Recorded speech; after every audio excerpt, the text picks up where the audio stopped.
It's time to gather together. Hi there, I'm Yelta, and I'll be buying the first round while we chat about Final Fantasy XIV.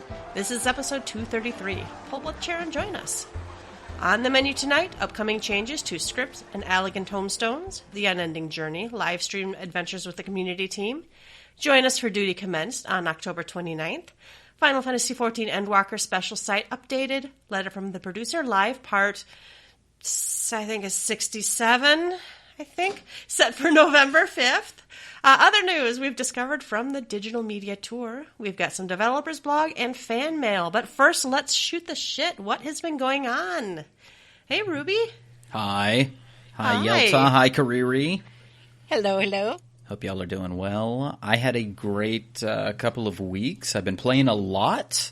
I just still got hunger for 14 coming into Endwalker. I still follow the how many days left till Endwalker account. I think it was 24 today, or 23 maybe. 23. Yeah, so I mean, like, we're super close. We are like right there, and we've got some great live letter information coming up in about a week. And I mean, the deluge is here. We should be thankful, unless you play certain jobs and you go to the official forums who tell you that they're crap now and that you shouldn't play them and that they're trash goblin jobs now. Don't go there. Don't go to the official forums. I've been playing a lot, like I said. I did a lot of leveling. I think that's partially so I could get the new tomes. You know, we're doing the itinerant Moogle stuff. Treasure trove. So I was trying to get some of those just offhandedly because we got a whole month to do it. And I was doing like Alliance Roulette and Leveling Roulette and 50-60 Dungeon Roulette. So I was getting some of these dungeons naturally as I was doing those. But I took Ninja all the way to 62. So I'm into the Stormblood content now. Actually, I think it might be 63. I typed 62, but I think it might be 63. I think I gave it a little push last night before I went to bed and did the Ninja 63 quest. And I really like Ninja. I think there's something like, it's a busy job. My left hand is constantly doing something. And it makes me feel a lot like Summoner in that regard. Like there's always some off-global cooldown or a double weave or whatever. And so by doing the mudras, I always feel like there's something in my left hand. And I also, now I get to be a little judgmental about other ninjas because I didn't know shit about Ninja before. I knew Doten was on the ground, but sometimes you see it, sometimes you don't. Like the old flaming arrow, right? You remember old Flaming Arrow and how many bards never used Flaming Arrow? And or tanks dragged the mobs out of it. Yeah. So now I'm like, okay, I know what you're supposed to do. I know you're supposed to trick. I know you're supposed to use the Doten. There's other AoE magics that I don't see other ninjas do sometimes. And I'm like, okay, let me try to perfect this a little bit. I don't know anything about the opener. I just know to trick and put a dot on and get into assassinate mode as quick as possible and pull that off. So kind of feels a little bit like not Gunbreaker, but Machinist in that regard. Like you get a little window, try to put your dots and everything in that little window. I don't even know if I'm playing it right, but it feels good, and I seem to be doing a lot of DPS. When I lick my finger and stick it in the air, seems like everything's right. So I've been pretty happy playing that. But I've gotten I'm getting that mixed bag that I haven't been really seeing. Like, I don't get any shitty groups, but I get just some weird stuff. Like, I did a Wanderer's Palace hard mode where the tank never pulled the ads out of the red shit. You know how they have those pillars, the little staffs in the ground? Yeah. Babe, I've guided mini baby tanks out of that. Some of them also just don't listen. Yeah, and sometimes I try, sometimes. In that one, I actually didn't. Everybody was, like, burning down the little stakes. But, like, then we got to the last boss, and he still didn't pull the boss out of the red shit. And we could have been done with that boss in half time. But instead, they just left it in the middle on the red. So, if you're hearing this for the first time, you've never done Wanderer's Palace hard, red equals bad. Don't know if you know that, but red equals bad. So you can just pull the mob out and don't worry about the stabs in the middle or burning down those poles. Just fuck it. And you can see look for mob buffs. Look for mob buffs. Half that place is look for mob buffs. Yeah. Pretty much. It's another, like, the curse of the A Realm Reborn dungeons. Hey, we want more dungeons with more unique features. But then when you have those in 2.0 and some of 3.0, it's a shit show when new tanks do it. So what do we want, folks? We want 4-man mythics, I guess. That's been part of the experience. But I do get some good groups. I get some people who are brand new and they seem to be doing the stuff swimmingly. I haven't had any shit in dungeons where, like, I'm not doing this or I can't believe you did that. None of that kind of stuff. And I've been getting some stuff I haven't played in a while. Like I got what's that one called? I forget. Abalathia Spine or something like that. Where the exile Zelfatol? Zelfatol, that's right. That's right, Zelfatol. And so that was fun. The tank was doing really well in that. You know, like, you got the balloon part. There's another a little fucky in a way because you got the balloons on the side. It's not so bad, but you still have to, like, burn those balloons down. And I had one tank that got to the balloon, but then he never went back to the other balloon. So do I do the mobs or do I run over and do the balloon? I ran over and did the balloon. Let the bard or whoever AoE down the rest of the group. So those weren't so bad. Had a lot of, like, Labyrinth of the Ancient, Circus Tower. I got into a Dunsky that when I got into the first group, Group A had already quit because it was the airship boss that knocks you off the ledge. I think over half of the group just left. They noped out after the first boss, or maybe when they saw what it was. So I jumped in, like, right at the first boss, but it was fine after that. I guess it was just Group A that sucked, and we made the team. So I'm getting a lot of stuff like that. A lot of the stuff that you go to the, you know, hey, tell us your stories from the Duty Finder. I'm picking up a little of those by doing more of the dungeons and roulettes on a low level. But again, I'm not seeing the toxicity that people are always warning each other about. I'm sure I'll have my day, especially if I start doing some tanks in dungeons. I'll probably have a experience like that before terribly long. But everything's been good on the ninja front for now. Like I said, I was picking up some of the tomes. And I decided that, well, I didn't really decide. I had heard about the Blue Mage stuff. You know how you can burn down some fights really easily on Blue Mage. And I'd heard about the T2. So if you hadn't heard, you can do Binding Coil turn 2, the ADS node. And with a group of Blue Mages, really 4 plus, you can final sting that last boss down fairly quickly. We were doing under a minute. They were like 50-second runs. We even had people leave because it was too slow, if that tells you anything. I guess because we weren't stacked all Blue Mages or something. Or there was always, like, we kept one healer and, like, one tank, and the rest were Blue Mages. But, yeah, it's stupid fast. You just go in, you buff a couple times, and you burn that guy down at the end. You have to do, like, some level 5 deaths on the 3 nodes as you go up. We took the left path, just like the old days, Yelta. Took the left path down, and instead of gimmicking the fight by waiting at the line until it goes into enrage, we gimmick the fight by doing final sting on it. Old turn 2. You'll never be done by Allegan Rot. Not since the old days. Yeah, I think we did Allegan Rot the first few times, and then everybody got the other one. I mean, we would literally get to the last boss and, like, go get a beer. I mean, you just waited. And people are amazed when they hear stuff like that. When I tell people stuff in dungeons, I won't give advice, but I'll say stuff like, "Oh yeah, we used to have to do it like this." I was in a what's the one with Demon Wall? It's another Endwalker Keep. Yeah. They removed the wasps. And the wasps and all that. And I used to say, like, that's just sad. Yeah, if you got knocked off, you couldn't come back and stuff like that. They were like, what? What are you talking about? Like, I was like, oh, yeah, they used to have this and that. And they're like, damn, that sounds stupid. Like, yeah, it kind of was. Like, we liked the difficulty, but then in some ways, I liked it. It was, you know. So I can see where people come from. But anyway, I got on that blue train. We burned it down. We did 100 tomes. I did this twice actually. We got the 100 tomes in about an hour, and then I went and bought my jacket. I had to get my cool jacket, and it looks good. The best I've seen it is dyed the metallic orange. It looks amazing in metallic orange, and I've seen some good stuff. So I made a little glamour set out of it, and then I did a spell farm. Yelta, you helped. I got J-Kick. We went and did that, and then there was on the second time we did some tome farms. we went and did some more Blue Mage spell farming, and I ended up getting quite a few that I was missing from the Stormblood content, stuff like Tsukuyomi, and some dungeons and things. Phantom Train we ran. So I filled up most of the essential. I still need to get like Flying Frenzy. That's Suzaku. There's a few others that I really need.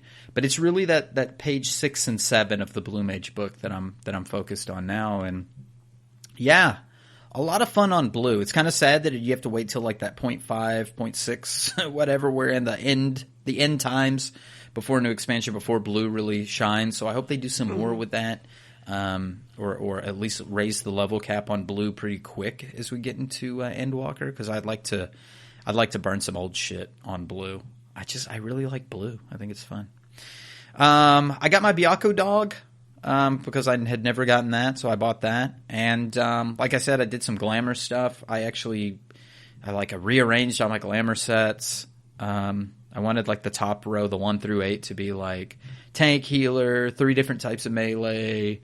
There's a couple others that I put up there, and I don't know. I'm just trying to get prepped. I'm just trying to get ready, and I really wanted some separate ninja glamour. I was tired of dressing like a ninja. I wanted to dress like a rogue. So gotcha. I bought I had a bunch of Buccaneers gear, but I got like the Arachne headscarf, and now I kind of look like Jack from the Rogue storyline. So I like it, and I think.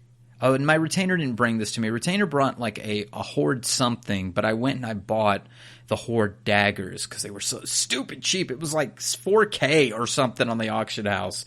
And it looks pretty cool. It looks pretty pimp, and you're in the bright green. I'm in the bright green, and I've got the those kind of glowing purple daggers or whatever. It looks pretty sweet. So I'm pretty happy with Ninja. I'll probably take it all the way up. It's fun to do. So I'm enjoying my time in Eorzea. There's still plenty to do, and I'm running out of time before Endwalker and all the cool stuff that's coming there. So Yelta, tell us what you did this past week. Honestly, I mostly played other games, but I did log in one day to update the free company message, but one of our lovely officers already took care of it, so thank you. And I hate getting a private message halfway through the week going, Yelta, it's still an old message, like it's the end of the world. But but that was good. And then I don't remember if I even did anything that day. I did do some PvP for. I'm up to 3 whole tomestones of the irregular tomestones. I decided I didn't feel like doing that and logged off. I should go run the Dragon Quest. I should go run that on one of my alts. I think I don't have it on one of my alts that I actually sometimes play, because that's still going on. Did you do yours, Kariri? I actually went and checked, and I had already done it in like 2014 or whatever. Oh, nice. So, yeah, I didn't have to go do it. Yeah, this is like the 3rd time it came back now. So, yep. Yeah, and then when you guys were done with your blue spell farm, I think I came in and helped with J-Kick, like you said. Didn't remember the fight at all. Got on Blue Mage, and then I was like, I don't even remember what any of these buttons do. So, yeah, no. I might have to get in and just grind some tomestones and get that 100 anyway, just so I can be done with it. But I kind of like to use that as more slow burn. I don't like to get 100 in an hour. I'd rather log in a few days and, I think I did a couple mentor roulettes and stuff, because I like kind of just getting thrown into random shit. But you don't know if you're going to get any Mogtums for that. But no, I played other games. I've been playing House Flipper and Dead by Daylight and Phasmophobia, and I don't even remember, a little bit of New World. So that's all I've been up to. How about you, Kariri? I've still been working main storyline. I finished 5.1, and I'm now at the end of 5.2. I just tonight unlocked the dungeon there, so I will want to run that soon. Oh, that's right. I got to do the last dungeon in Hades with you the other night. Yes. That was so fun. That was so pretty fun. Great. Getting to listen to enjoyed you. That. Yeah, Sorry. It was a lot of fun. It was a lot of fun. What else? Yeah, I've just been doing anywhere I see. I went and unlocked flying in all the level 80 areas, or all of the whatchamacallit, Shadowbringers. Yeah, all the level 80 areas. And that was nice. Cleared all the maps. Went around and got all the blue, plus side quests and things unlocked. So I still have a huge number of... I unlocked all of the content, but didn't run any of the content. So I think we're just going to put a group together one of these days and just go boom, boom, boom, straight down the list. That'll be a really good time. I spent a whole ton of time in the Gold Saucer. Still playing with my chocobo. I did breed my chocobo. I'm working on my third one now already. And yeah, so the breeding there's going well and I'm having fun. I want to get all the way up to a level 10 one, get a really good racing chocobo. So that's my goal. Is there there. an achievement for that or something? I never even have looked. I don't even know. Oh, I just want it. I just want it. I just want to have a really good, fully bred racing chocobo. I enjoy the process of the racing and the different colors and getting different abilities on them and picking which ones are going to get increased, and it's just a lot of fun to me. Are you making MGP doing that now? Is it profitable? Yes, I am. Yep. Yes, I am making money on it. Nice. Yeah, it's been pretty good. But I'm also gifted at the Daily Cactpot. I win. Probably every other day I win the 10,000. I'm not even exaggerating. Every other day, 10,000. Pretty much. All the time. It's pretty crazy. So I make sure I do that every day. And then I did actually go, what are they called? Your, not your ventures, your squadron. Been doing my squadron, getting them going. I still haven't run a dungeon with them, and I still want to do that at some point here and level up some of my lower level characters, but I want to get through main story before I do anything else because I want to be 100% caught up with that before the new game comes out or the new, expansion comes out. So I also went glamour crazy, though. I went and cleaned out all of my glamour gear that was still on my retainers. I had 6 retainers and 2 of them were completely filled with gear. Moved all of that to the armoire or the glamour, dresser thing. So I can actually probably get rid of at least 2 retainers now because they didn't have the glamour thing when I quit playing. And yeah, I went through and I redid so many glamour setups. I did Halloween ones and Christmas ones and wedding ones, and I did I always am the pink paladin, so I had to do that one first, of course, but I did a summer swimsuit one, and I did all sorts of glamours. I did lots of the different sets you get from doing the main storyline quest as one of the what do you call them? Scions. Yeah.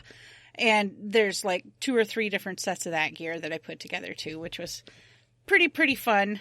And yeah, so I just went pretty glamour crazy on things. And that was a really good time. And yeah, so main storyline quest, though, I'm still having a blast. I'm still learning a ton. The story is still great. And yeah, right now I just got done cleaning barnacles off of Bismarck, and that was hilarious. So Elfino and Urianger still can't swim, and Urianger was trying to walk on water, and it was amazing, and I'm having too much fun with that. I love the little puzzly aspects of when you go into the where are they with the bunny girls? Ronkan and Empire stuff, basically. Oh, yeah. So you get the Ronka, and you have to, okay, which one of these am I talking about? Is it the serpent or the Opo Opo or the, wolf? And, you have to just sort of figure it out. It's not difficult, but it's cute. And then you've got a little memory game, and you've got all of these different things that you do, and they really do break up the monotony in a lot of different ways now. They have a zoom in on this guy and, put a tranquilizer dart in his neck, or zoom in on this guy and, tell him when it's ready and he should go ahead while their back is turned. And, they have you keep doing all of these more active things in the quests, which they're just silly, tiny little mini games. But it's better than interacting with the white dot every time. Exactly. Yeah. I'm really enjoying it. So, yep, that's been really fun, and yep, I can't wait to get totally caught up with the main storyline quest. That's pretty much my goal. I got a hubby out of town all weekend this weekend, so I'm probably just going to game pretty heavy all weekend. So, dang it, you said that, and I have a hubby in town all week. Oh. Yeah. Oh, well. That doesn't work. That's all right. We'll make it work. Yeah. So that's what I've been up to and what I want to get up to. All right, listeners can shoot the shit with us on the website, www.gtffxiv.com. Let us know what you've been up to. You know. Oh. I almost forgot something. I wanted to mention something. I know I talked a lot about the ninja stuff that I was doing, but I was doing ninja, and of course I was in the 60s, and I was in Alamigo, right? So I'd been doing it. It was really late, and I started kind of dozing off or whatever. The zones are kind of boring. And this is the best I could describe this. It was like a dream. I can't really explain it. I started walking west, and I started looking around, and suddenly I was surrounded by the 12's wood, or what I thought was the 12's wood. Stick with me. It's weird, but stick with me. Okay. So then I look around. I'm butt naked. I'm completely naked, right? I can't tell what's going on. I look down thinking, hey, here I am in the 12's wood. And I wasn't in the 12's wood. Ladies, it was my bush. It was me. I was the 12's wood. I had been so overgrown that it was time for a shave. It was time to trim this 12's wood down. It was time to declare an autumn war on my bush. And so I have to say that support for Gather Together is brought to you by Manscaped, who's the best in men's below-the-waist grooming. Yes, in my dream, Nofika came down from the clouds and handed me the 4.0. Manscaped has just launched their 4th generation trimmer, the Lawnmower 4.0. That's right, the 4.0. Join over 2 million men worldwide who trust Manscaped with this exclusive offer that's for you, listener, a 20% off and free worldwide shipping code THALSBALLS at manscaped.com. And the 4.0 just took care of my boys. Everything was so wonderful. It was like magic. And you can have that magic too. In fact, the light shone from the device because it has a 4000K LED spotlight on, so you can get the best shave possible. And thanks to their advanced skin-safe technology, I now feel confident to do my own gardening at my private house, if you know what I'm saying. Get out of the 12's wood. Be the reaper. Get Manscaped. 20% off and free shipping with the code THALSBALLS. You heard me, THALSBALLS at manscaped.com. Use the code THALSBALLS. Unlock your confidence and always use the right tools for the job with Manscaped. Your balls will thank you. And my question to you ladies is, do you think in this new 24-man raid we're going to get a Thal's Balls attack? Because wouldn't that be badass? I mean, we're going to see the 12, right, when we get to the new 24-man raid in Endwalker. And can you imagine if Nanthal is there and he hits you with his damn balls? Come on. Epic. Thal's Balls. Just epic battle. Oh, no. Could have Thal's balls versus Nofika's bosom. She could just, heave her bosom and take them out, and he can shake his balls. And... It might... I'm sorry. I just got some wacky images in my mind of large objects coming at you from two different directions. What would the spell names be? Like the attack names would... I can't wait. Guys, add us with some spell names for this epic level battle. Oh my god! Yeah. And what would the attack animations look like? What would the AOE marker be? Oh my god! Oh. All right then. The first round is news. We have upcoming changes to script and elegant tomestones, guys and gals. This is same old. We're going to get a new tomestone. We're going to get new scripts. It's a new expansion.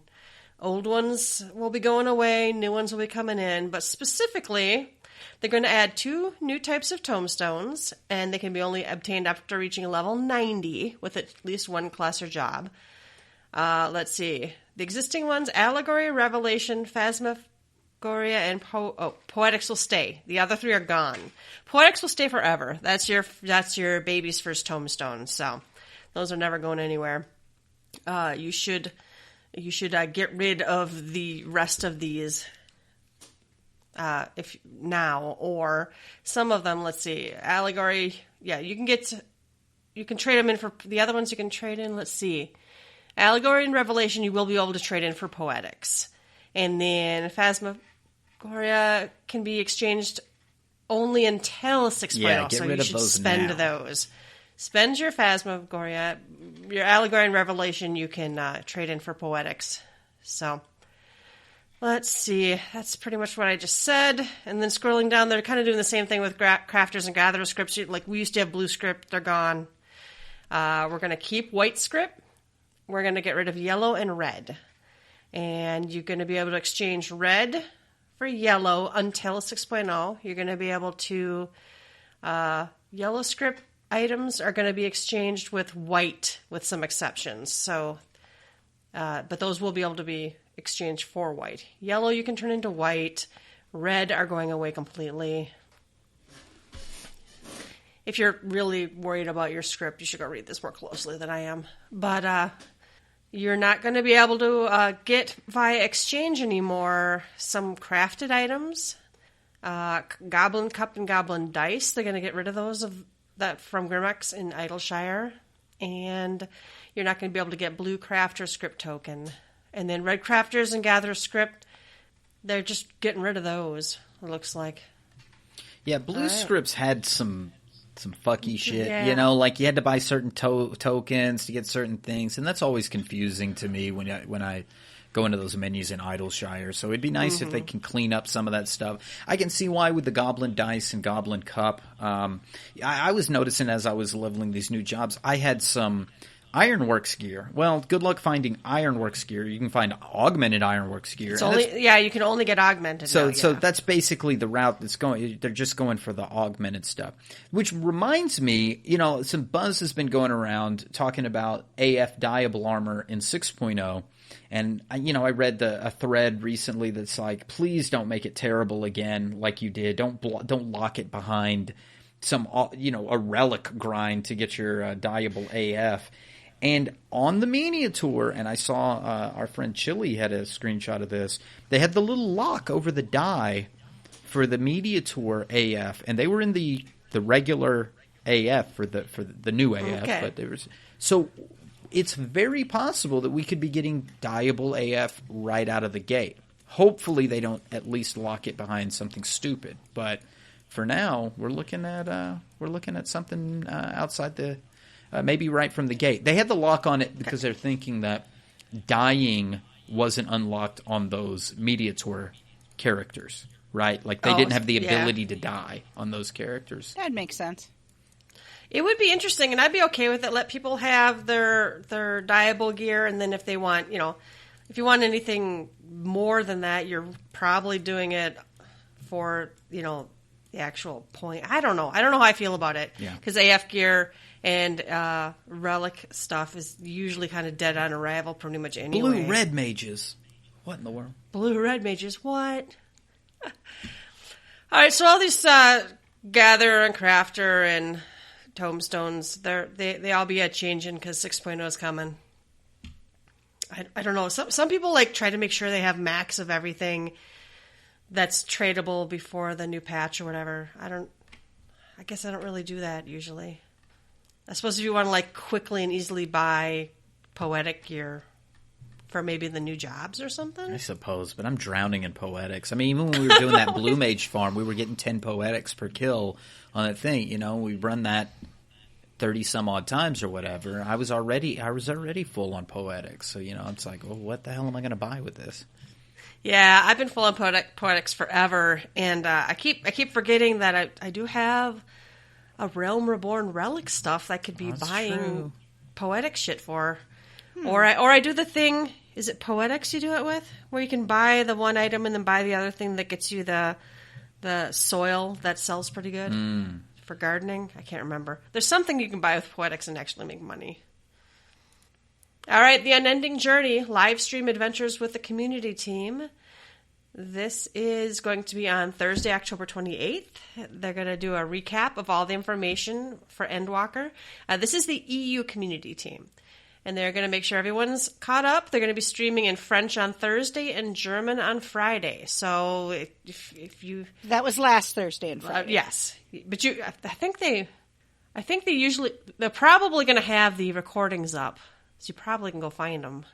I don't know if they're up now, but I wouldn't be surprised if they were up before Thursday. Mm-hmm.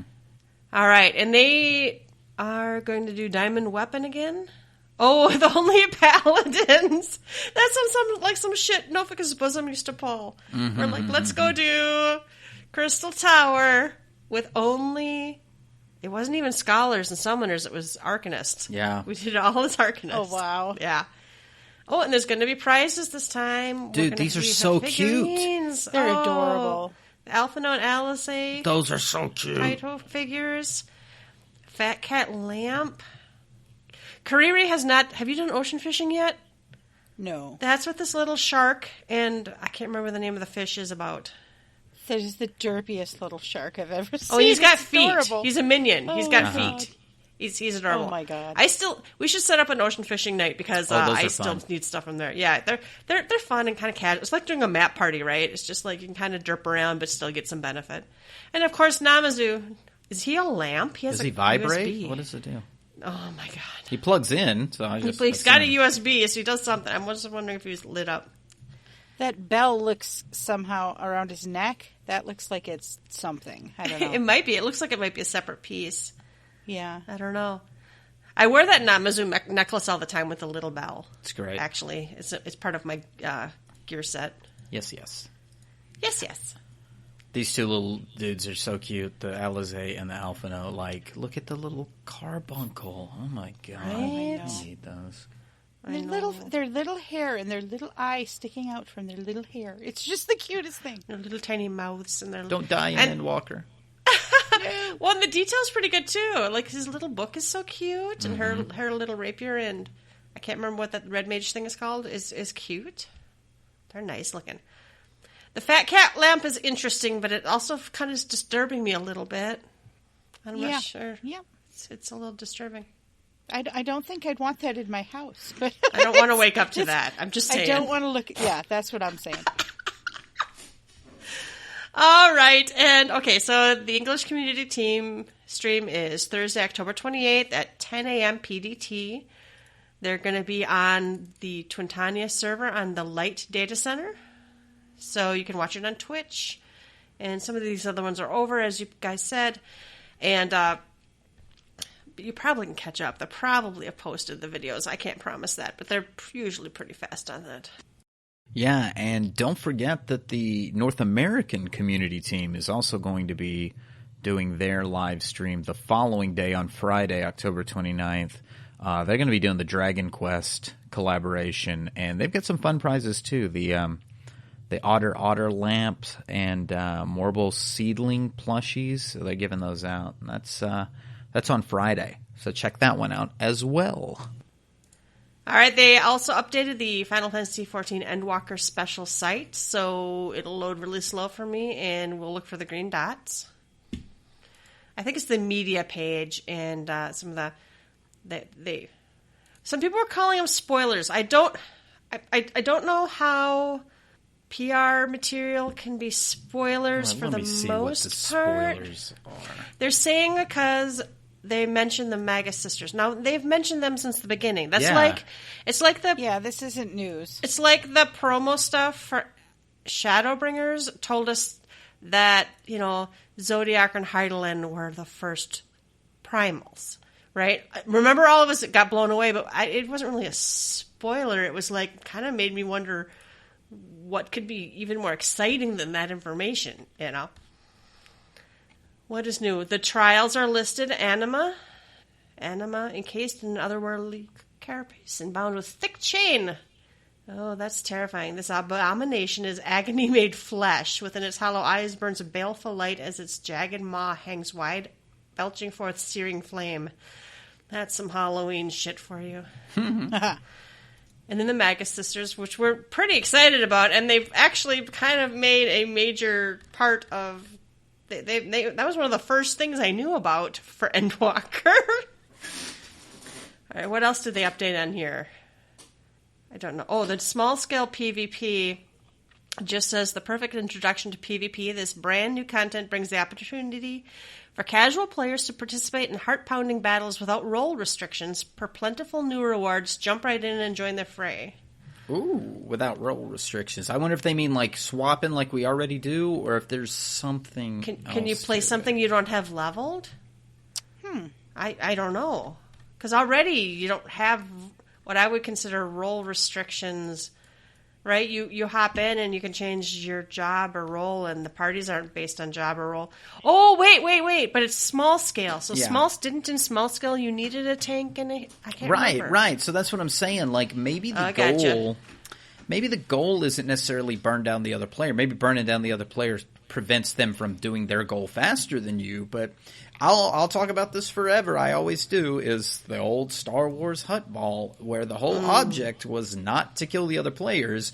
The object was to get your ball across to the other side. So, hey, binding, freezing, grappling, whatever it would take to keep people from getting across. If killing them is part of it, if it's throwing them in lava or a spike pit or whatever, maybe there's stuff like that. Maybe it doesn't matter because, a white mage fluid oring you into a pit is about as good as somebody home ganging you or grappling you and keeping you from doing your objective. Whatever. But just give me more. I want to see it. When there's a green dot next to Pandemonium, the only thing I can think of is I just finished Final Fantasy II not that long ago, and Pandemonium is a dungeon in there. I think it's this description about far beneath the ground upon which the mortals tread, seeped in darkness, deepest starlight and night, ancient powers lie dormant, too hungry, too brutal, too monstrous. What cannot be controlled must be contained. Here in Pandemonium, dare you make the descent. So I'm getting there's 3 Pandemoniums as far as I can remember in Final Fantasy. Final Fantasy II has a Pandemonium, Final Fantasy VIII has a Pandemonium, Final Fantasy IX has a Pandemonium. And a Pandemonium that goes deep below is Final Fantasy II's, which is hell. Pandemonium is basically hell. So maybe it's something to that. Maybe it's brand new. I'd love to see a hellscape.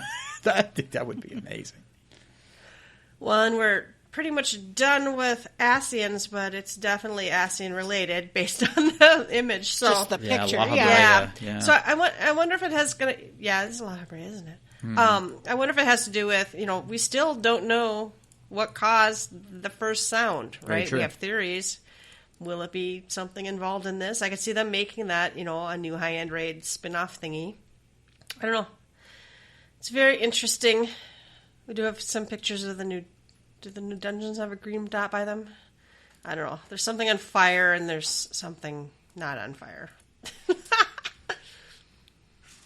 I don't know. Is there anything else? Oh, down the way at the bottom they said the media tag had something. So no new videos. I don't where did see I see it? it. I just clicked on artwork and I thought I saw a green dot come up, but it flashed so fast. Oh yeah, there's pictures of all the jobs, the AF Oh, okay, gear. okay. Mm-hmm. And the Sisters has a green dot. Yep. There's some nice pictures in here. It's. I've already made new backgrounds for my computer. Oh no, really? Yeah, Endwalker backgrounds. Yeah. Oh, these are the pictures that I've been watching people do YouTube videos and other things about the different AF sets. That's where these pictures came from. Okay. Yeah, I've definitely seen that Pally one. There. Oh yeah. Dark Knight. Excuse me. I don't know. I still think these AF sets look pretty good. I don't know if all of them look that good. There's a couple, like that Black Mage is like, I don't know. There's some details that are different, but it's still, I don't know. Most of them are, well, but that's kind of the thing with the AF. They kind of have to stick to the original theme, right? Or else they're not classic AF. Sure. Yeah. All right, and then news I'm sure we're all super excited for is the letter from the producer live something. I think it's 67. Set for November 5th. So that's coming up fast. It's going to be talking about crafters and gatherers, system-related updates, the new PvP, and other updates coming in Endwalker. That's November 5th at 7 p.m. PDT. And you can watch it on YouTube, Nico Nico, and Twitch. And it's Endwalker stuff and miscellaneous updates. And they're going to have live interpretation from Japanese to English, so we will understand what's going on. I'm excited. My son actually, my youngest son actually texted me. He's like, so what is this I hear about having some sort of harvest moon in Final Fantasy XIV? I might even have to play to check that out. Uh-oh. So I'm like, okay, A, I have 2 accounts, but I guess it's technically illegal for you to play one. I said, but B, there's an extremely generous free trial if you want to just try it. So he was Googling the trial. So I don't know. I don't know if he would like this kind of game, but if he does, he could certainly come play with us. Well, I know my son has jumped back in. He started playing when he was like 8, and of course, lasted about 2 hours over a week. But yeah, now he's doing the free trial himself right now. He got a gladiator up to 18 or 17, and then he switched over to rogue, and he's got that up a couple levels, and he's all excited too now. So that's awesome. Yeah, it'd be great to have your son show up too. So do we know specifically what we're getting? I mean, we're going to talk about the island stuff, right? That's what the expectation is? Well, I think some people are expecting that. I'm not sure because that's not 6.1. Right. Or 6.0. That's like 6.1. Now, maybe they will, because that's something I really want to hear about. But I think they talked about they were going to go over, like the crafting and gathering changes are pretty big, maybe. And I don't know if they were going to talk more about removing all of the high-quality items and how that was going to... I don't remember. There was some stuff they said they were going to talk about in the next live letter that I didn't see listed there that falls under the umbrella of Endwalker's stuff. Yeah. I do hope they really show us something interesting for PvP. You know me, PvP is never going to be my main game, but I wouldn't mind there to be they even use the word casual. If there's something I can hop in and maybe have some fun and get some rewards, if they could give me something enjoyable that I won't get yelled at for messing up their ranking. Yeah, I mean, I hope it's a nice foundation for them to do something else. Like they can make a ranked mode, a serious mode, if they get the bugs worked out of whatever this new mode is. But I'm dying to be able to queue up for a fast PvP mode between, when I'm bored, I've just done a dungeon, I want to do something quick, or I just want to get on and do something brain dead, but I want something, I want to kill somebody, I want some action, but brain dead action. PvP is such a nice place to go to. The problem is queue times and unenjoyable content. And if they make this enjoyable and the queue times can pop fast, especially this whole no roll thing, I am really interested in hearing what they mean by the role doesn't matter. I mean, like, maybe they're just saying you can be anything you want to be, but I there's got to be more to it than that. There's got to be a meaning to you can just be anything.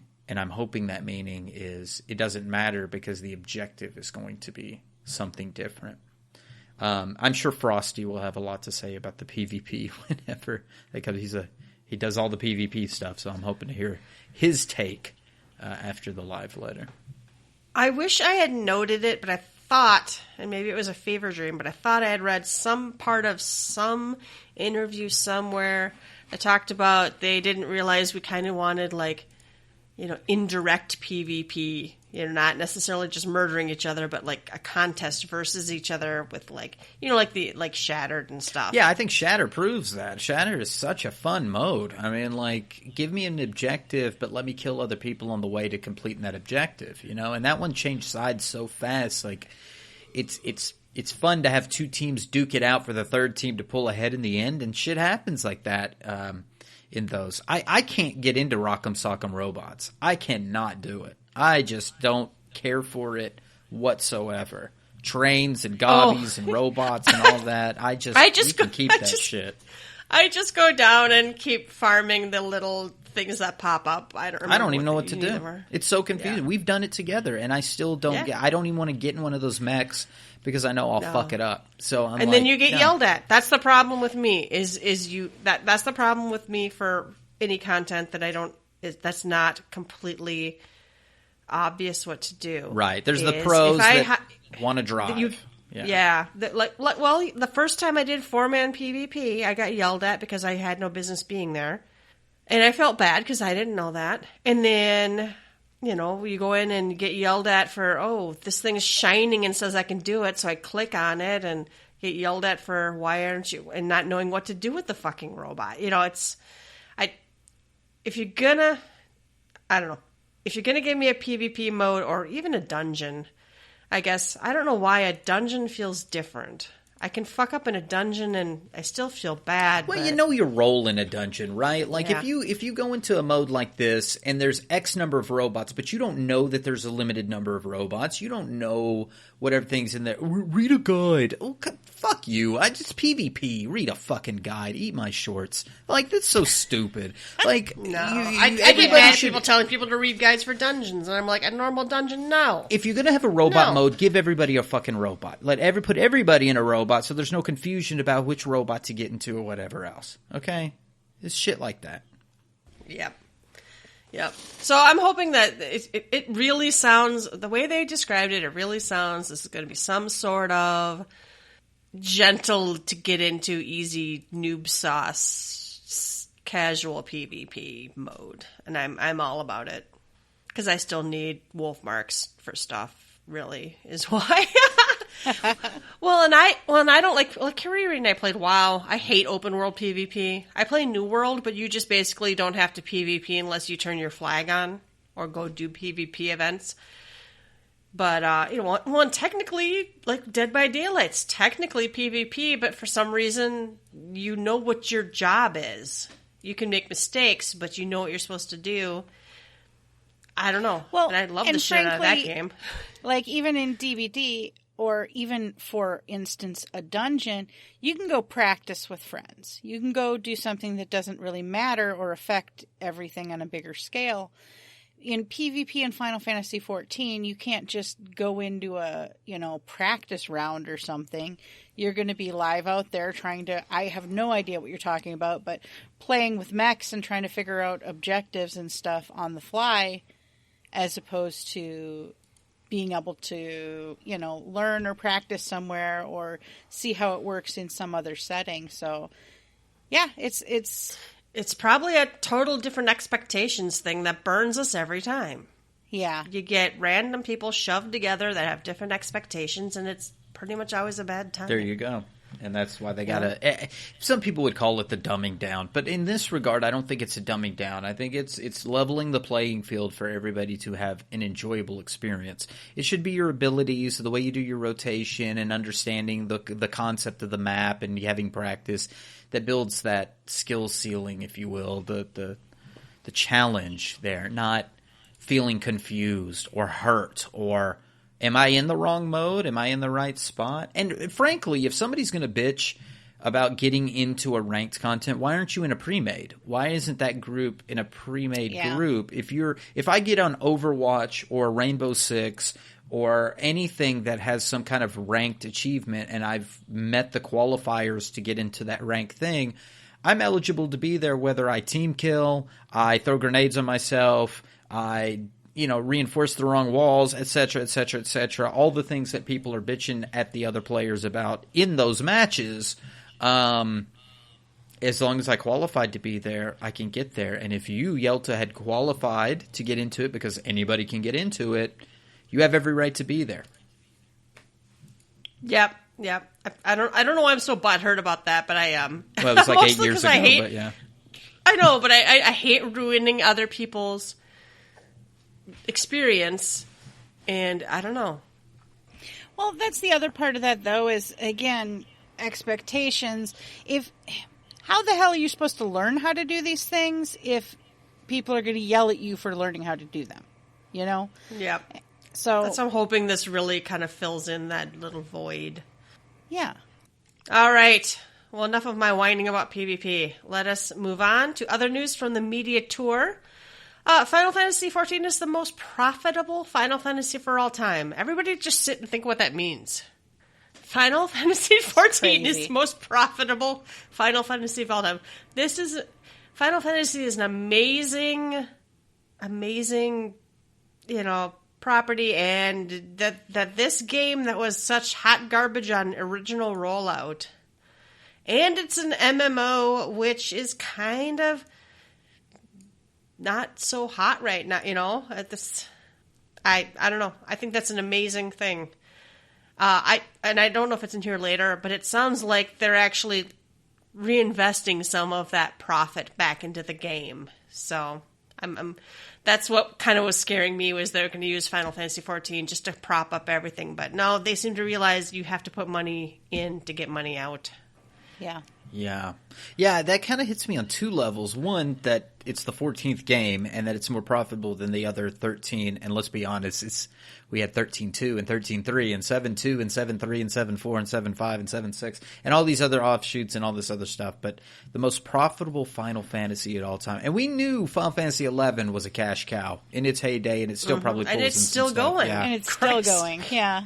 But the fact that 14 is the most profitable in regards to all the other is, you were all here for 1.0. The fact that Final Fantasy 14 is the most profitable Final Fantasy of all time, when it was the thing that almost ruined the Final Fantasy franchise, is an amazing turnaround. So I'm not going to beat that dead horse. Oh, it's well known, the only MMO that basically pulled its ass out of the fire. Yeah. But they gave them the resources to do it, which is what I really think is what happened. They didn't just say, "Oh, let's shut down the servers and make Final Fantasy 16." Yeah, I've said this before, that Yoshida is a savior or a hero or what have you, and a lot of people say it, and I've gotten some pushback on that. But imagine what Final Fantasy would be like if 14 had failed outright, completely and utterly failed. What would 15 have been like? Even probably worse than it was. 16 would not exist. There'd be no Yoshida. There would be nothing that would be giving us the hype level that we all feel for 16, knowing who's at the helm. And I'm sure there's other dark paths it would have went. So, Yoshida should get some credit. Let's give Yoshida the credit that he's due. And he's still very open-minded. We're going to read some more stuff from the interviews, but he listens to our feedback. They seriously listen to our feedback, and they're attempting to do the things, even stuff that we have asked forever. They're still working on it. And they reject the stuff that is not part of their vision for the game. True. Even if I disagree with it, I actually like that they have decided what they want the game to be. Sometimes, even though what I would have chosen isn't chosen, that's okay. Right. They don't just make changes to try to make everyone happy. I'm doing air quotes. Mm-hmm. Are they changing any of the paintings in the game to be, more friendly? Removing all the women out of the paintings and turning them into fruit? That's what I've heard WoW is doing now. What? To appease. Oh, because they're sexual. Because they're They're sexual. turning the pictures into my pictures God. of fruit. Some women are sexual. It's okay, y'all. Hubba hubba. Oh my God. They better never nerf Nofika's boobs. Oh, I'm just my going to Lord. say they're it. so great. I can't wait for the attack. What will that boob I attack like be? Nofika's boobs, and I'm completely straight. Boingy, So- boingy, boingy. I'm saying Nofika's bosom versus Stall's balls. Let's do it. As much as I do give Yoshida credit, somebody decided who actually makes money decisions to be like, let's we're doubling down on this. A lot of people must get some praise, I guess. All right. Let's move on to something I know all of us are interested in. Island Sanctuary. It's something like private housing. The concept is your own island with a blank canvas. What type of building or materials do I want here? Maybe I want to let my minions run free on the island. Current content has a focus on the house, garden, and furniture, but Island Sanctuary is a rank higher because there's a bit more broad things in the mix. And that's from Final Fantasy XIV interviewing Yoshi-P and Ione and Shenpai. I'm super interested in what this means. We still don't know what it is, but who told them 6 years ago they should just give everyone an island? Her name was Yelta. Mm-hmm. I remember that. I remember. I said this so many years ago. I'm like, just because everyone They steal all of our ideas. They've been listening. Yoshida has stolen all of our ideas and implemented them. So if anybody deserves credit for the fix in this game, it's us. It's Gather Together. So y'all are welcome. It sounds amazing. I think what everybody's trying to do is take a step back, breathe. This may not be exactly what we're hoping for, but let's breathe. Because if this is what everybody really is hyping up for it to be, I mean, the sentiment is, why haven't you told us? It would be the biggest surprise of all time, but Yoshida's done it before. So, I mean, 2.0 was a damn surprise. So it's like, we, maybe this is the Holy Grail. I mean, and for saying it's a rank higher, knowing that he wants us to have minions running around. He wants us, it's almost like a farm. Like you're saying, your son's like, what is this Harvest Moon content? I mean, that's the rumor, is we're getting a Harvest Moon type content. And I honestly, if there's anything I hope out of it, I hope that it does have furnishing. Well, the twofold. One, we're going to make a killing selling furniture. Get your carpenter ready. But the other is, I would love for them to double or more the outdoor furniture limit. Because if you have something, it being an instance, there's one other thing I'm thinking of, but you should be able to have that. The other thing about an instance, and I don't know why it doesn't really work for housing, the other thing about an instance, especially your own instance, is a glamour dresser. I think I said that last week in some chat. I'm like, does that mean we get a glamour dresser? I don't want people to go crazy and think this is going to be an entire Harvest Moon or Stardew Valley minigame, because I don't think it will be. No. But, it sounds like it's going to be content you can just go and just, do some stuff, and the rewards are not going to be battle-related. They're going to be their own thing. I'm hoping you can have friends and family over, and, just... That's the other thing I kind of was worried about was...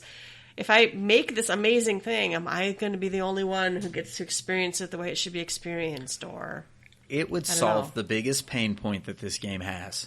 The biggest pain point that this game has is the promise of housing and the limitations on actually getting a house. And nobody promised you a house per se, but that the fact that you can get a house, but you can't.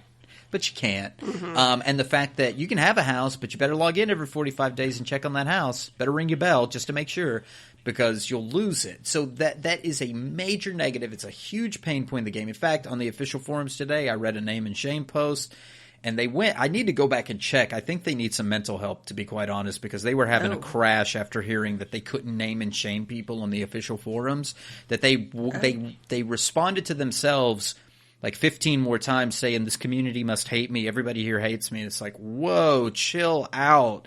You just got told don't name and shame because people don't want you being banned from the forums or the game.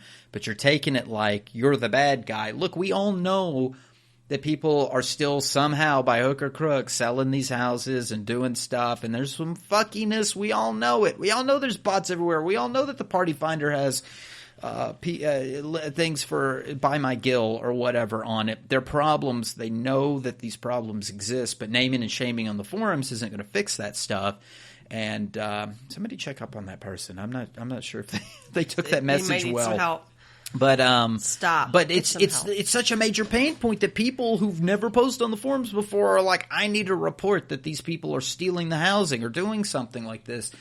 Housing is fucked in this game, and this would, if this is the Holy Grail, and there's a reason why I'm saying Holy Grail, it's because this is, I think, the most major pain point that this game has to offer right now. This is a big one for me, because all I've ever wanted in this game is my own enormous fucking mansion to play with. I want to play Barbie fucking Dream Home. I want to decorate it from top to bottom, and I want it to be mine, and I want it to be where I want it. And it's so hard to do, and it's so expensive to do, and it's so fidgety, and it's so broken with, like you said, people, bots and people, selling them, doing shady things, and, people waiting for 24 hours clicking a button trying to get a house and then still not getting it. Island Sanctuary sounds wonderful. Having, your own island and the blank canvas thing, building what you want. Am I building a building? Am I building 5 buildings? Is it 2 floors? I have no idea what this is. It could be anything. Letting my little minions run around on the island, that sounds so amazing to me. I was just looking through all my minions today and just picturing them either free roaming or having them in little pens or something. Just warms my heart, the whole idea of it. But like you said, people would get back into selling furniture and buying furniture and collecting, wallpapers and doing all of these things again. I think that would be amazing. And if it is something that everyone can do and isn't hidden behind these walls of ridiculousness in trying to purchase a house, that would be fantastic. I'm only worried a little bit, and I'm probably unnecessarily so, if they're coming out with this island sanctuary stuff, but they're also coming up with a whole new housing award and new ways to, have a lottery for housing and all this other stuff. I don't know. Maybe free companies will only have the workshop in the existing housing. I don't know. I don't want to be a downer, but part of me is like, well, then also, if everybody has their own house, are we ever going to go hang out at the free company house again and that kind of thing? I do want this free and available housing for all more than anything, but then I'm like, well, then you also spent how much time, making new housing awards? Mm-hmm. Yeah, sure. Maybe they were already under development or something. I don't know. So we'll see, and we don't really know, right? We just know there's some sort of housing with a garden and furniture, and it sounds like it's instant, so everyone gets one, and it sounds like it's a bit more than that. So I don't know. I look forward to it a lot. I'll probably make Carrie come decorate it for me. It sounds like fun to me. Well, and I hope I think I said that last week. I hope they thought of that too, where I want to have a place, but I suck at decorating and building, and it would make me. I hope they let you share it like I share my current little tiny house with Kariri. We'll have to see what happens, and I hope we find out more concrete stuff about it soon. I don't know. In a month, we're all going to be so busy with the expansion, we're not going to care for a little bit, but I do care. All right, I don't know what this next one is. It says hidden platinum color theme like Shadowbringers, weather conditions, keywords guiding Yoshida's vision, Zeppla interview. Ruby, what the hell does that mean? Well, Zeppla did an interview with Yoshida, and she did a separate video that was kind of sharing a hidden thing, and I do mean hidden. Yoshida specifically said that he hid this from the media tour, but that there's a color theme that's within the game, something to do with platinum. So the color platinum is the main color, I guess, for the game. But even more so than that, there's something similar to Shadowbringers weather conditions. So the day and light cycles, how we had all day, and then we finally released the night and all of that, and so then we had the change. There's something like that that's going to infect the environment, something that we can see but was hidden so far in all the media stuff, and we're going to witness that, and it has something to do with platinum. And it blew Zeppela's mind because she didn't understand what any of that meant. The other thing that blew her mind was that he also alluded to some key words that is driving his vision for Endwalker, and nobody knows what those keywords are, but it drives his entire vision. And I'm not sure if that actually goes into the color stuff, if they're two separate things, if it's Yoshida's just overarching vision. But there's some keywords. There's something there that drives Yoshida through Endwalker and possibly beyond. Go watch Zeppela's interview. She's got some clarity on that, but not too much more because he's keeping it pretty hidden. I was just going to say, is it a silly guess that not weather conditions, but maybe something with lunar cycles or moon phases or something like that? That's a good guess. I was thinking it was something like the light of the moon, maybe at night, or something. It was showing things that was hidden.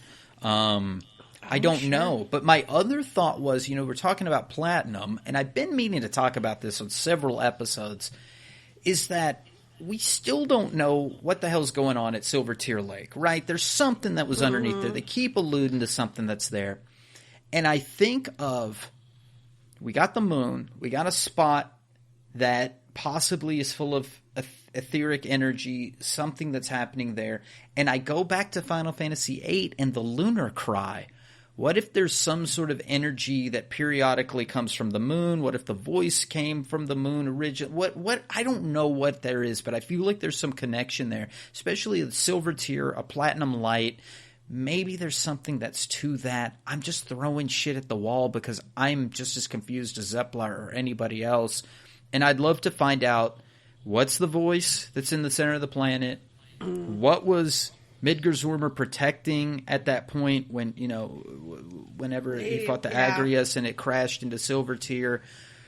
There's a connection to all, and if we're wrapping up all of the 1.0 stuff, I just throw that guy in there. But maybe you're right, Kariri. Maybe it is the moon phases that are going to affect something. Maybe there's two sets of overworlds. Maybe we've got these zones, but then there's like when it's moonlit or something else is there. Maybe it looks different. Maybe it's Allegan. I don't know, dude. We got, 23 days. We'll find it's out. Fun to think about, though. That's for sure. And my brain went to a way more boring place with a color theme, and I'm like, oh, we're going to get a silver UI now, and like we have the blue UI. Oh, no, but they can darken that blue UI a little bit. I'd really appreciate that. I get that the blue UI is very nostalgic, but I can't use it. That hurts my eyes. Burn my eyes.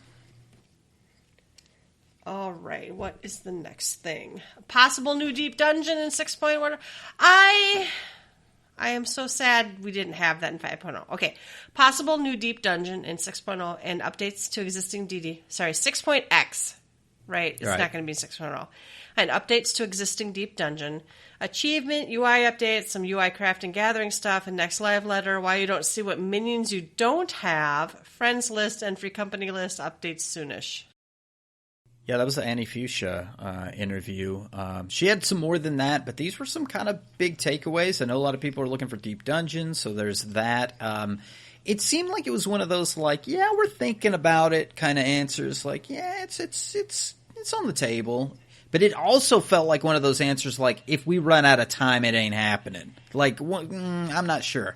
But then the existing updates, or the updates to the original Deep Dungeons, I think that's also that afterthought. If we find that we like the way with the new one, we'll go back and we'll fix the other ones to do something. Okay, I've got silly returning new player question. What's Deep Dungeon? You haven't done it yet. I told you to unlock... Is it the house that Death built? Oh yeah, I unlocked it. We haven't done it yet. It's 4-man content. Is it 4-man? 4-man content, semi-random. I can't hardly explain it. Deep Dungeon. It's like a roguelike? It's Palace of the Dead, and it's also then the next one is Heaven on High. You go in. It's that one where if you wipe, you start over completely. But there's some, your weapon and armor will upgrade. Yeah. There's some. I did a Palace of the Dead, just the first 10 levels or something. Yeah. That's what Deep Dungeon is. Deep Dungeon is the overarching name for that kind of content. Perfect. And thank you. It's actually a really good place to, or was anyway, a really good place to level alt jobs, and.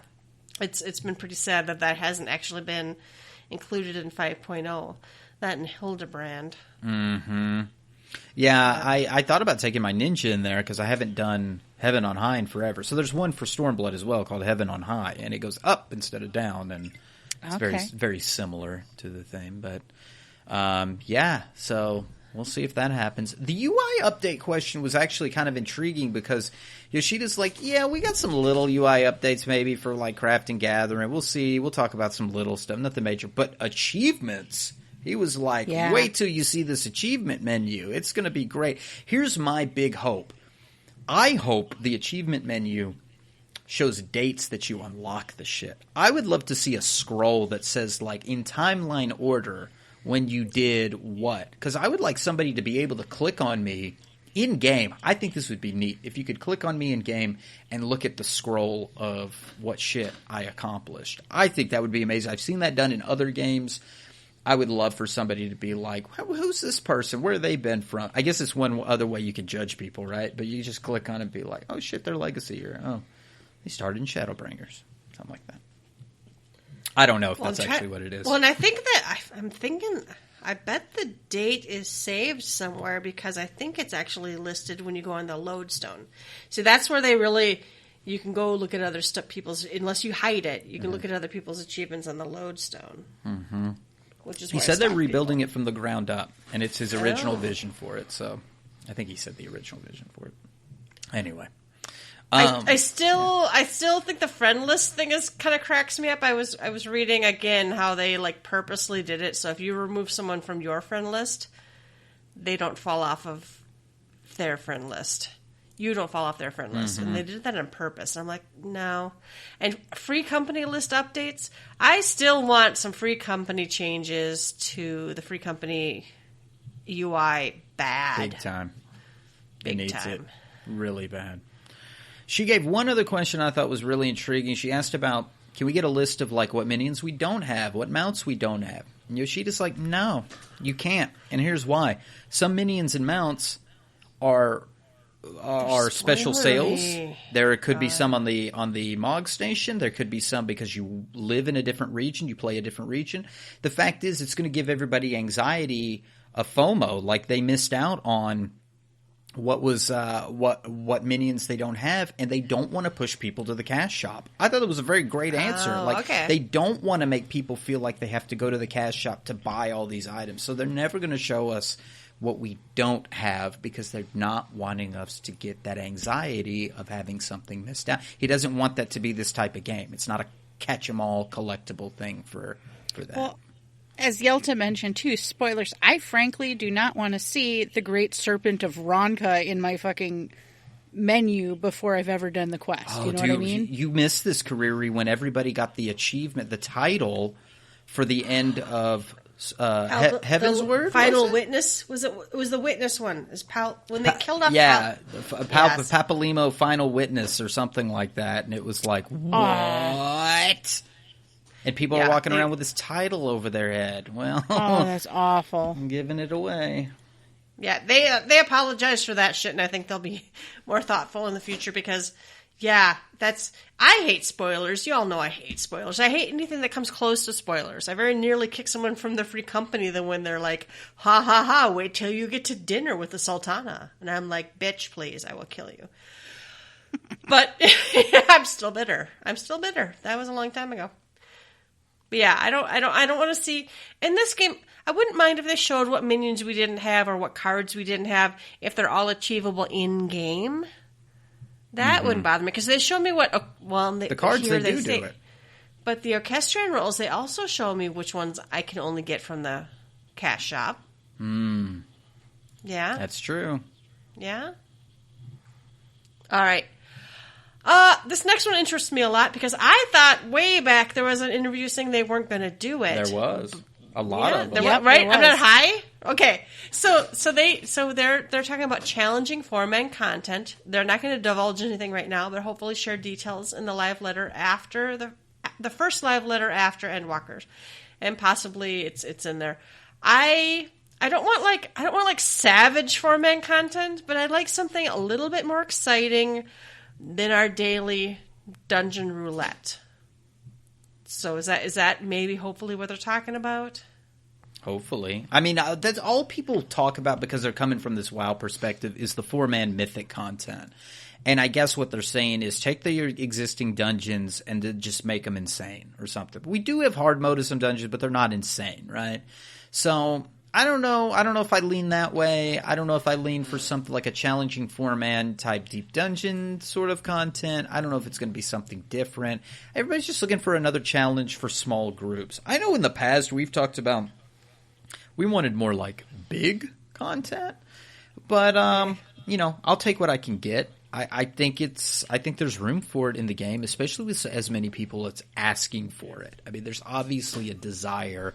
And this was, again, the Asmongold Rich interview. And part of it is also, if you look at Yoshida when he's talking about this stuff, we talked about this last week, the shit-eating grin that Yoshida gets when he's like, I'm going to tell you something, but I'm not. He had it for this. So there's something in the works. He knows what it's going to be. He's ready to share something, but we got to wait. It's not the next live letter, but the one after that.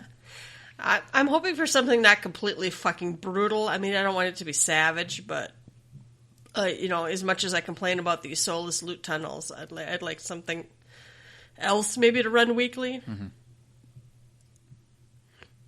All right, the next one is healers really down on the meta for 6.0, particularly green DPS. Cautious after Shadowbringer's White Mage Sadness. That's from Frosty, recent Mog Talk about healers. Ruby, can you talk about that? Yeah, I don't know if Kariri, I don't know if you listened to this one yourself. I tuned into Frosty's. God, it was like almost a 3-hour episode, and it wasn't the most recent. I don't know if I still got him pulled up here, but it was the one prior. It's called the Healer episode. Check it out. And he's got Oriza, Momo, and Keonu on it. Healer lords.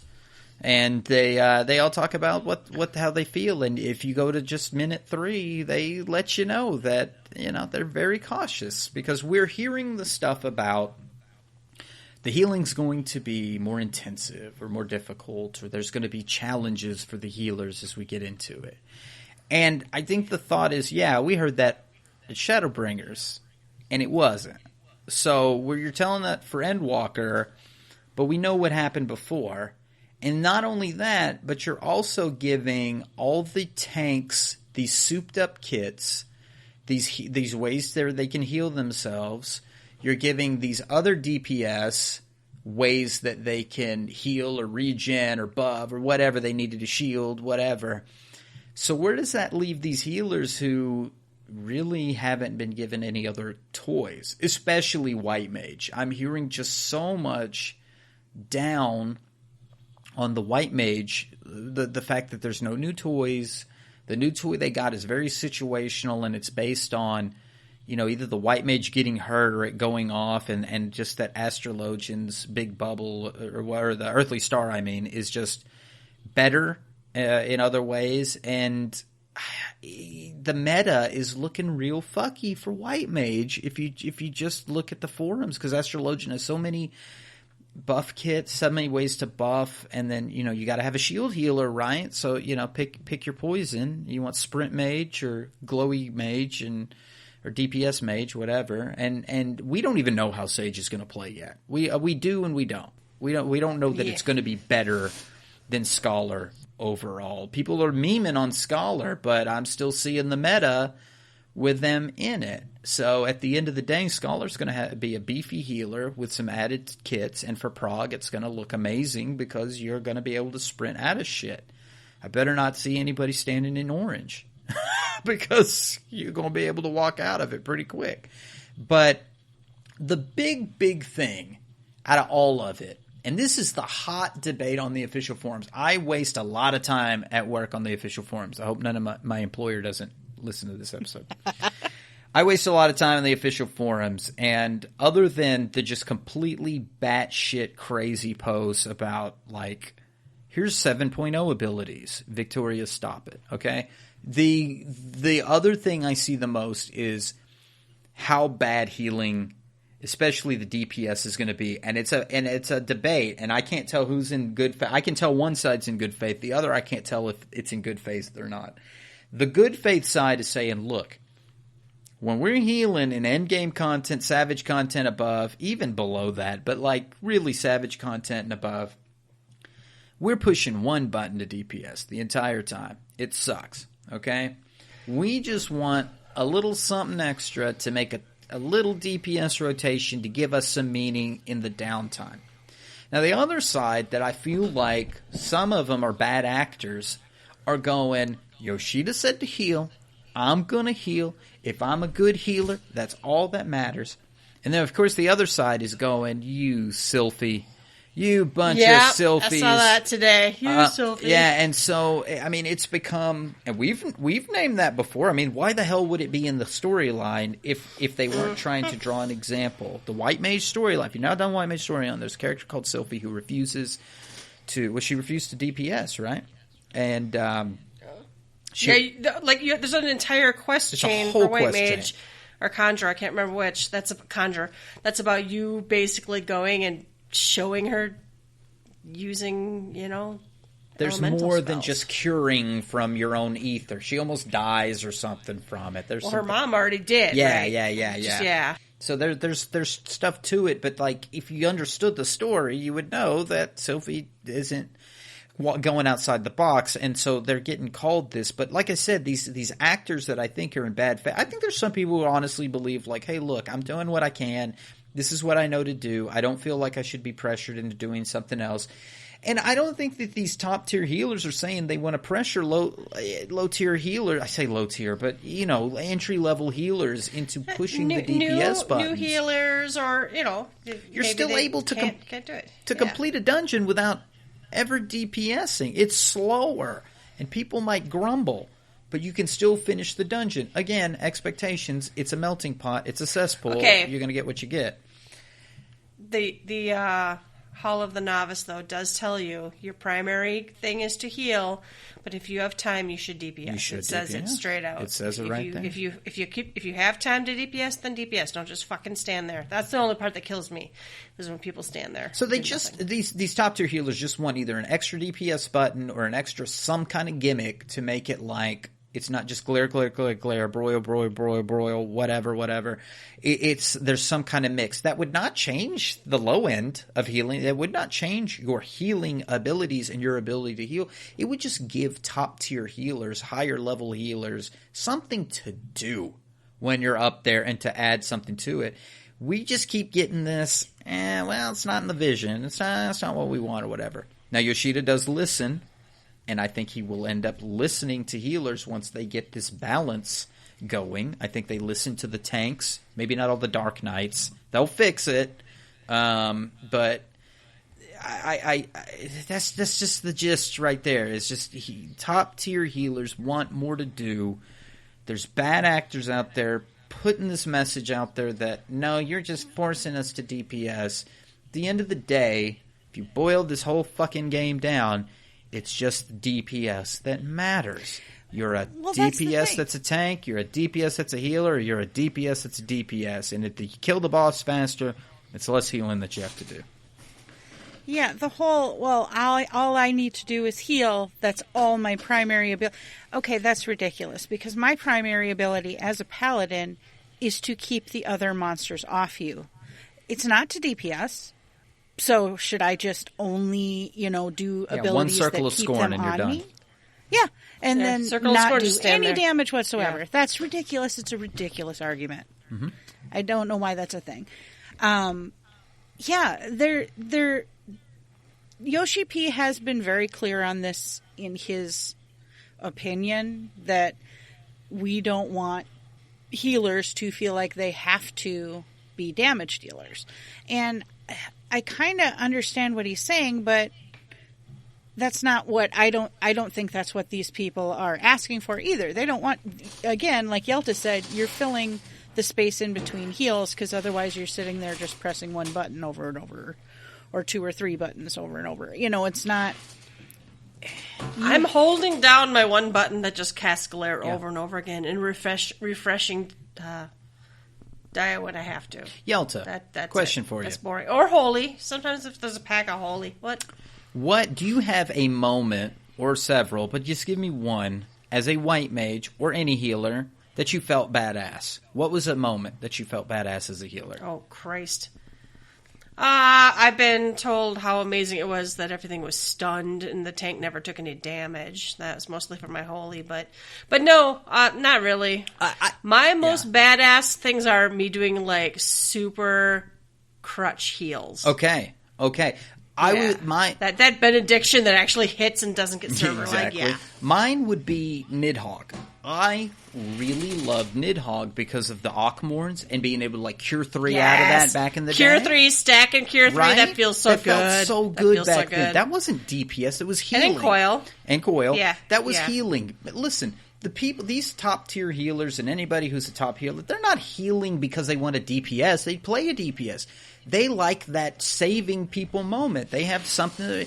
Kariri likes playing a tank. There's something to it. I don't know if it's a hero mentality. I don't know what's going on in your psyche, Kariri, but there's something that draws you to the paladin, right? You want to play paladin regardless if it's the shitty job this expansion or not. There are people who want to play white mage, healer, whatever, despite what's going on, not because they want to be a green DPS, because there's something to them. They want to save. They want to heal. They want to help.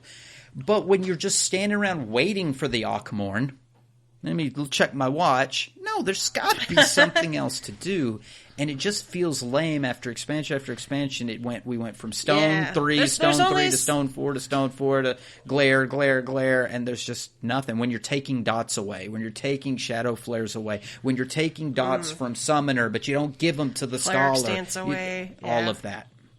Cleric stance wasn't even bad. Cleric stance just needed to fix the toggle, just the time. You know, where it took forever one way, but it didn't take forever the other. Made it an instant toggle. People, come on, man.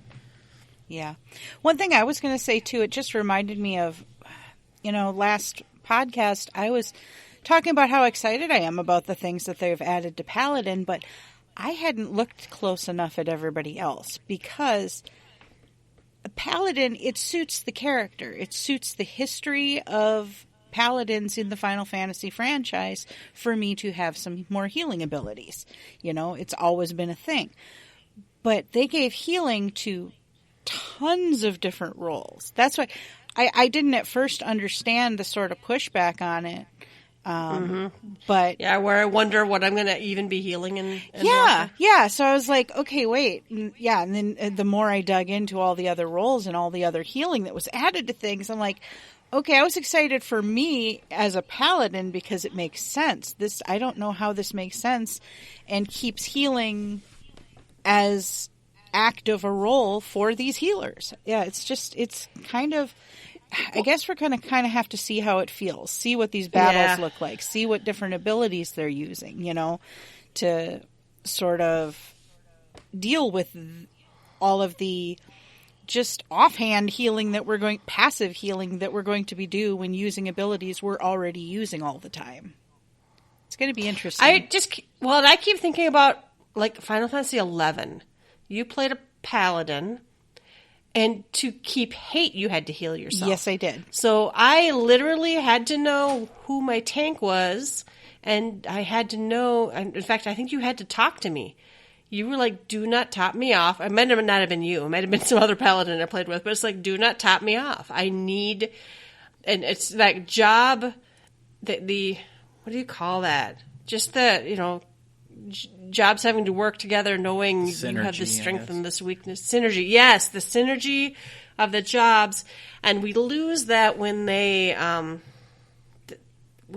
put everyone on the same playing field. When they streamline everyone, so everyone just basically is the same. Yeah, or you give too many tools to, like, if a tank can DPS well and heal themselves well, like what does a warrior need anybody else for if they can heal themselves and do a bunch of attacks and shit? Yeah, give me another DPS so that when the tank's healing themselves, I can be casting some water spell or something. Well, I'm still dealing from shock of tanking is now brain dead. Like, you need nothing to keep hate.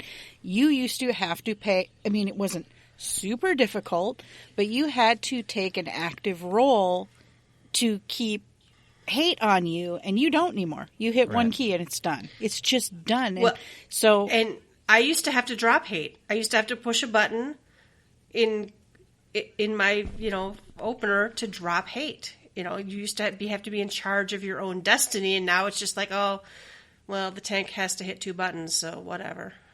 I'm sorry I interrupted you. No, it's totally fine. Yeah, no, it's just, it's I don't know. Again, I keep thinking of that from a white mage perspective. It's like, okay, if you're taking away that and not giving them more abilities to do damage, then what exactly do you expect them to do with their time? Holy more, and then get yelled at for stunning the bosses too much. I'm with y'all. It's a wait and see mentality. You kind of have to wait and see. You got to see what the balance is going to be. Does it mean that they need to raise the DPS on white mage in some way to be balanced out? I don't quite know what it means overall, but they seem to think that they got tanks the way they wanted it in Shadowbringers. I was having a talk with my wife about, could they add more tanks? And I'm like, easier than they could add more healers at this point. Now they're dividing the healers, and they had kind of divided the tanks. They were saying off tank and main tank, but they never made a designation. So if you want to throw a hammer tank in there, you just give it the same kit with a different coat of polish, and you've got another tank, right? They all heal themselves. They all can cover somebody or put a shield on somebody. They do everything. So it's like, I guess they got tanks in a spot where you could just cookie cutter and just put a different color of frosting on top of it. They hadn't really done that with healers. Now you're looking at two different types of healers that they're going to have to create a batch of cookies for before you put a different color on top of it. And I think the big struggle for them now is, how do you make Astrologian not more appetizing than White Mage? They're going to have to do a lot of work with White Mage to get it where people don't take Astrologian over White Mage. Then you've got to see what's going on the other side before you can even think about a chemist, a geomancer, if they go healer with that, or anything else. They need to take a backseat on adding anything new to healers for this whole expansion and figure this shit out. I don't really understand why it was so hard, because they basically took all the tanks who played slightly different, but it was really just a different flavor frosting or different color frosting. And then they decided, though, to be like, okay, but healers, there's two types. But I don't hear too many complaints from the tanks about that. They all seem pretty happy with, I guess, the level of balance and the aesthetic that they've got. I guess there's enough nuances that make them feel different. And then, of course, they did add another layer on top of it, right? Like Kariri was saying, there's an expectation to do your DPS when you can't just circle of scorn or whatever and overpower and just stand there. So you've got to actually do some DPS. So they're like, here's a confetti finisher. Here's the Felcleave finisher. Here's this other shit we're giving you. That's all the healers want. Put a cherry on the cake of this thing, and give me something to give me to DPS and make it more fun. Throw a couple procs on there for DPS abilities. Something. That's it. Yeah. I mean, it's not that. This doesn't have to be as difficult as they're seeming to think that we want it or that healers want it. Just give them something that will work together with their other abilities, so that they, if they hit their 1, 2, 3 correctly, then a 4 will light up once in a while. It's not that big a deal. This doesn't have to be that big a deal. All right. Let's move on to what's on tap. We have developers blog and tracker. We have lyrical journeys. The first one is about A Realm Reborn, and they're talking about how we're about a month away from Endwalker, and they're going to start each week now. They're going to do a lyrical journey through the theme songs of each expansion, and the first one is, of course, Answers from A Realm Reborn. And they give us the video, and they give us all of the lyrics. And I don't know, we've talked about this song over and over again. Got me playing this game. I had that alpha soundtrack, or whenever the alpha came out, somebody ripped the music out of it, and I heard Answers, and I was like, what is this shit? I used to listen to the Final Fantasy VIII soundtrack nonstop. I could probably name every song, the title of every song from 8. Like, name that tune. I can do it with Final Fantasy VIII. But when this came out and I listened to this, between this and the music that we now know as Nailed Van Darnas's boss fight, I was blown away by Uematsu's music, because this is Uematsu's work. That I was just blown away by it. So, and this is what, we all fell in love with Susan Calloway because of this, the voice of Heidelin, so to speak, and I love Answers so much. I love this opening. I love this video so much. It's wonderful. I still can't get through it without crying. I can't. Cracks me up. My son thinks it's hilarious because I played this the other day because he had just started playing the game and he was talking a little bit about the battle and I played it for him and I teared up again and he just laughed his little butt off at me. It's so moving. Distant Worlds was so funny because we were just all crying. Yes, it was hilarious. But yeah, it's beautifully sung. It's beautifully, written. It's beautifully, the music is just wonderful. It's absolutely perfect for what it is they did. And it got across everything that they were trying to get across beautifully. It was just that simple. It's funny you mentioned Distant Worlds. I heard this at a Distant Worlds before 2.0 came out. I went to, I think it was my second one I went to, and they played this, and I recall knowing the song and everybody clapping at the last answer together before she says, "Thy life is a riddle to bear rapture and sorrow." There's that pause, right? And everybody's clapping. I'm like, shut up! Shut up! The best part's coming up! It's not over yet! Yes. Shut up! And it was special back then. I hate to talk about the legacy days because sometimes I feel like it sounds egotistical, like, oh, we're legacy.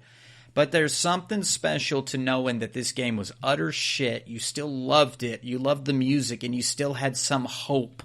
There was some hope because you're like, this sounds so epic. Why isn't the game this good as the music? And where we are today. But like at the time, even knowing what we knew about 14, this song still hit every time. I was late to Answers. I don't even think I remember hearing it till well into 1 point whatever, And then I didn't have the ripped audio, and it didn't really prominently feature that I noticed in the playthrough. Do you know why I did Coil with y'all? I saw Archie's, our previous FC leader. I saw Archie's video of when they stepped into Coil, and the music played. And I'm like, what is this? What is this music? Why is this Answers music? And he's like, I don't know. Because, Archie didn't care about that shit. He's like, I don't know. I don't care. I don't care what that is. I was like, there's 2 different Answers remixes in Coil. I have to go listen to this. I have to go into Coil to hear this music. And I still listen to the music in Coil. It's still some of my favorite songs in the game. It gives me anxiety, but I love it. There was some anxiety. There's definitely some anxiety. All right, then the next one was Lyrical Journey Heavensward, and they have the lyrics of Heavensward and Dragon Song. I don't know if this one hit me near as much. It's good. It's definitely good.